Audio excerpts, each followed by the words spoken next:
조합제TV 시청자 여러분, 안녕하십니까.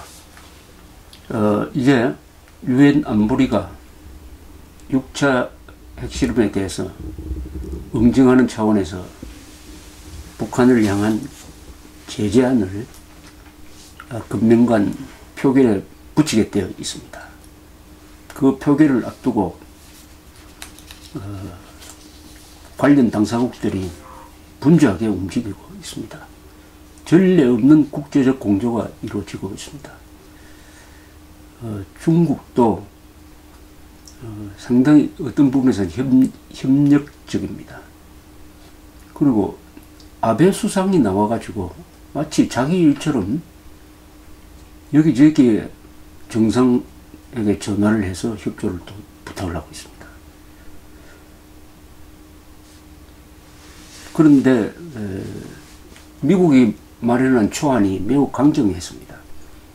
김정은과 김여정을 딱 지적을 해가지고 해외 재산을 압류한다, 해외여행 못하게 한다, 그리고 석유를 수출, 다른 나라들이 북한에 대해서 석유 수출을 못하게 한다 등등 이런 안이었습니다.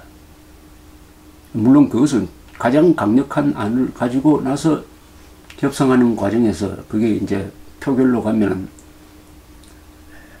공약수를 만들어야 되니까 완화되게 되어 있는 거죠. 이상적인 안을 만든 것이니까 그대로 통과된다고는 기대할 수가 없었습니다. 우선 개인 제재에서 김정은 이름을 빼기로 했다는 보도가 들어왔습니다. 아직 확인된 건 아닙니다만. 그리고 가장 중요한 석유를 끊는 문제는 그 연간 200만 배럴만 수출할 수 있다. 그러니까 북한에 수출하는 석유 양이 연간 200만 배럴을 넘어서는 안 된다. 이런 식으로 합의가 될 것이다. 합의가 과정이 진행 중이고 있다. 이런 이야기입니다. 여기서 200만 배럴이 어느 정도 양인지 한번 알아보겠습니다. 이 배럴은 석유의 석유 양을 재는 독특한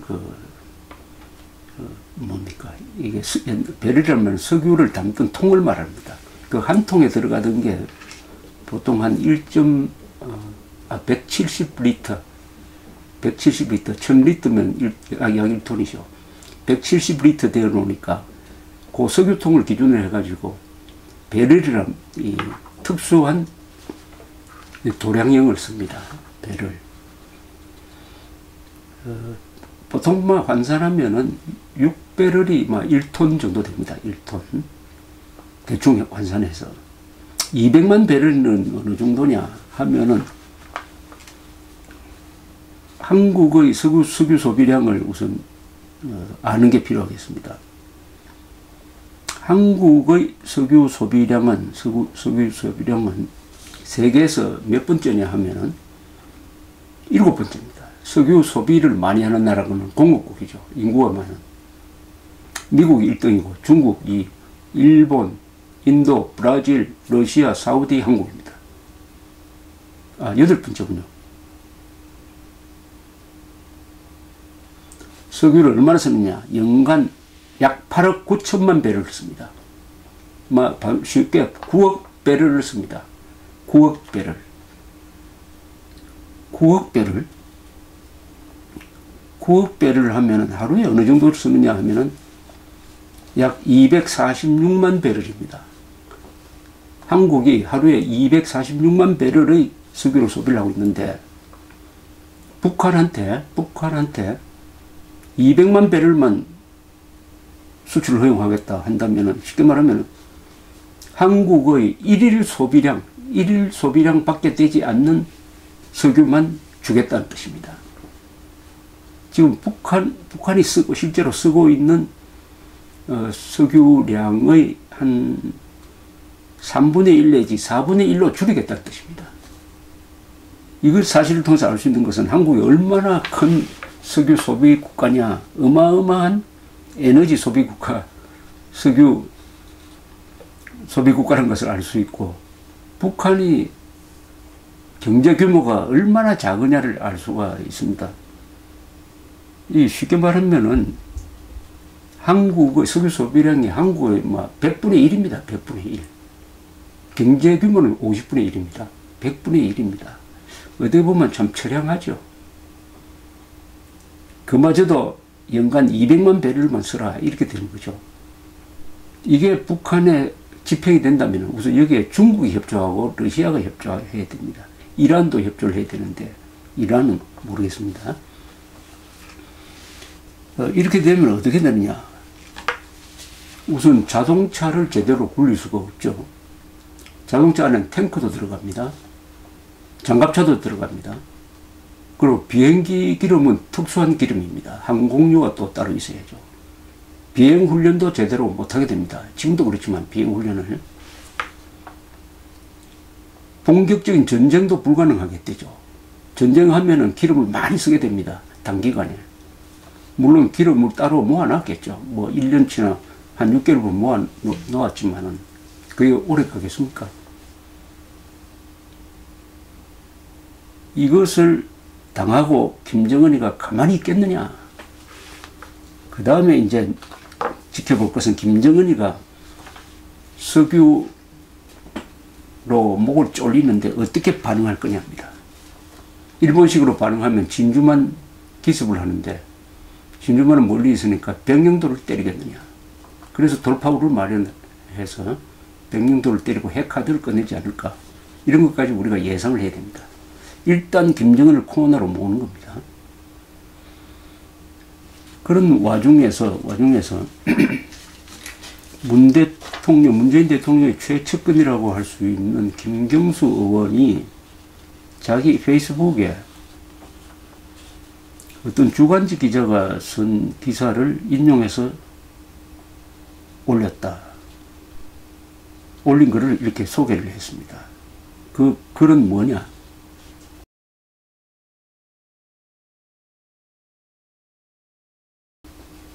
김경수 의원이 인용한 글의 내용에는 이런 게 있다고 보도가 됐습니다. 문재인 대통령.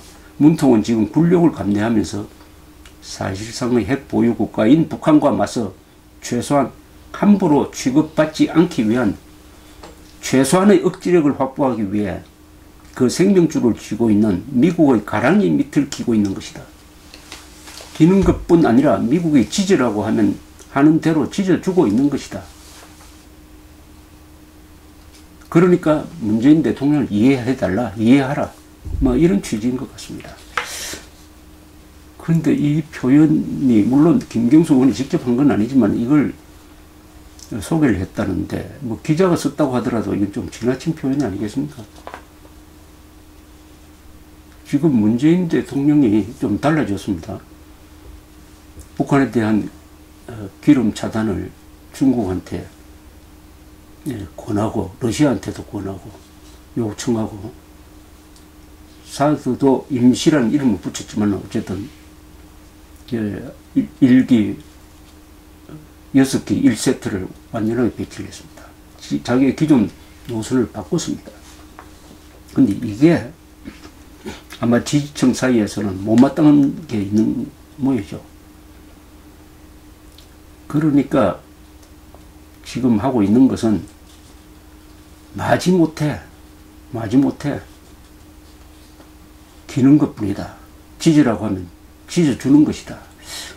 안보 문제를 이런 용어로 이야기할 수가 있느냐. 더구나 북한 핵 문제, 민족 공멸의 문제인데 하는 생각이 듭니다. 안보 문제를 이런 식으로, 이 기자지만 또 이 기자 글을 국회의원이라는 사람이 돌렸으니까 이런 표현에 동의한다는 뜻인데, 이것은 안보에 대한 냉소적 태도, 허무주의적 태도, 사대주의적 태도.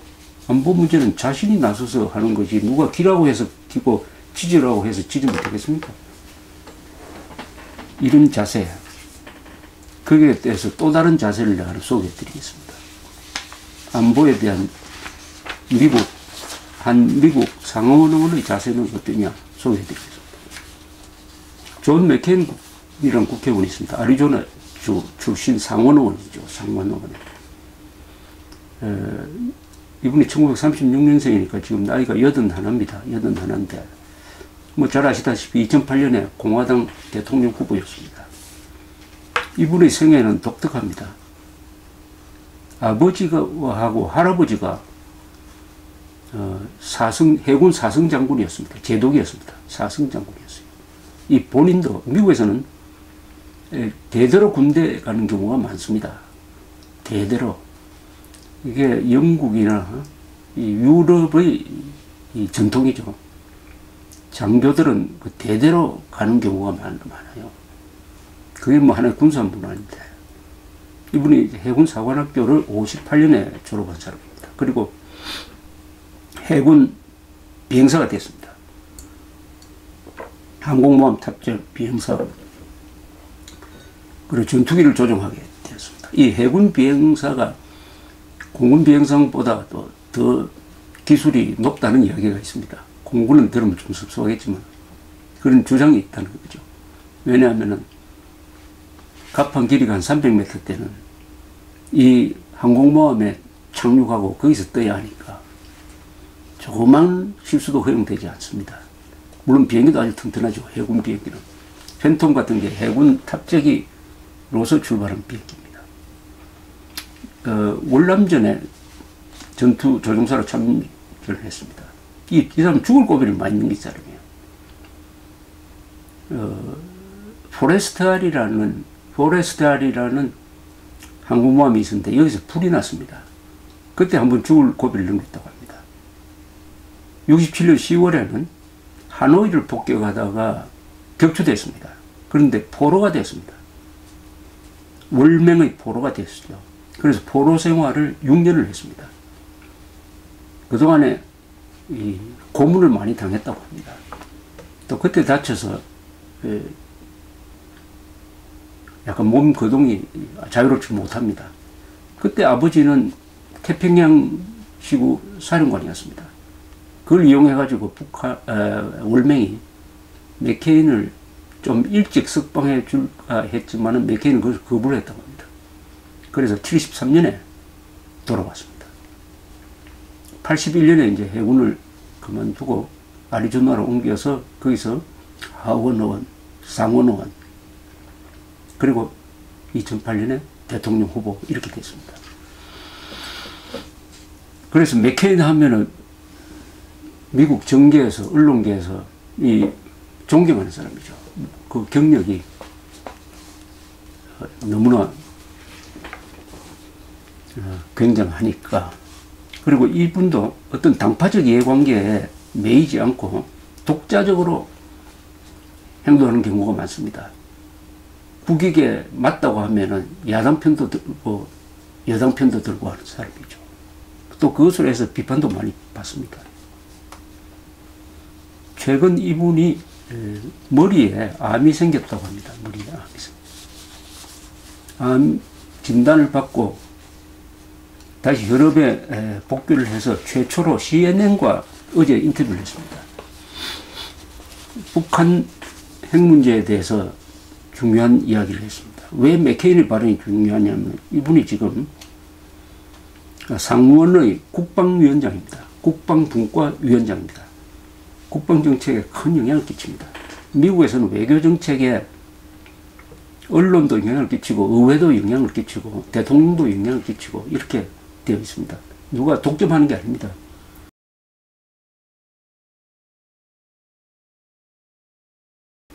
맥케인의 북한 핵 문제에 대한 발언은 정부에서도 아마 경청을 할 겁니다. 이렇게 했습니다. 김정은이가 계속 이런 식으로 공격적 자세를 취한다면은 그 대가는 북한의 종말이 될 것이다. 북한의 종말이 될 것이다. 이렇게 이야기를 하면서 지금 해야 될 것은 한국에서 미사일 방어망을 강화하는 것이다. 중국을 압박하는 것이다. 그리고 한반도에 대한 전술핵 재배치도 검토해야 된다.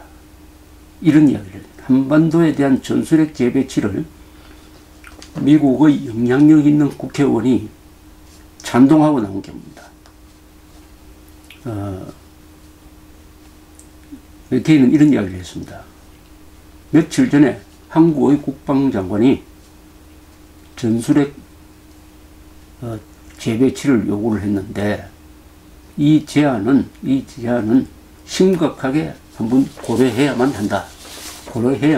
이렇게 힘을 실어주었습니다.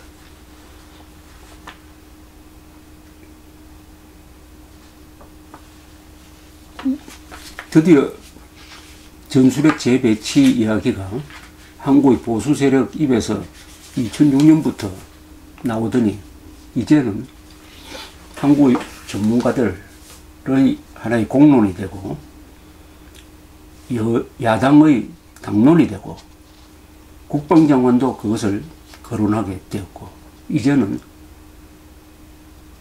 트럼프 정부도 그것을 고려하고 그리고 존 맥케인까지 나와가지고 지지를 하고 있습니다. 지지를 하고 있는데 이런 상황에서 이제는 문재인 대통령이 요청을 해야 됩니다. 문재인 대통령이 요청을 안 하는데 미국이 전술핵을 재배치할 수가 없습니다. 합의가 이루어져야 됩니다. 그러면 문재인 대통령이 어느 정도 강력하게 전술핵 재배치를 요청할 거냐 하는 게 이제는 키포인트가 됐습니다. 키포인트가 됐습니다. 문재인 대통령의 속은 잘 모르겠습니다. 그러나 합리적으로 생각하면 모든 것을 합리적으로 생각한다면 전술핵 재배치만이 최소한의 투자로서 최소한의 행동으로서 최대한의 효과를 거두는 것입니다. 한때 한국에는 900개가 넘는 다양한 전술 핵무기가 있었습니다.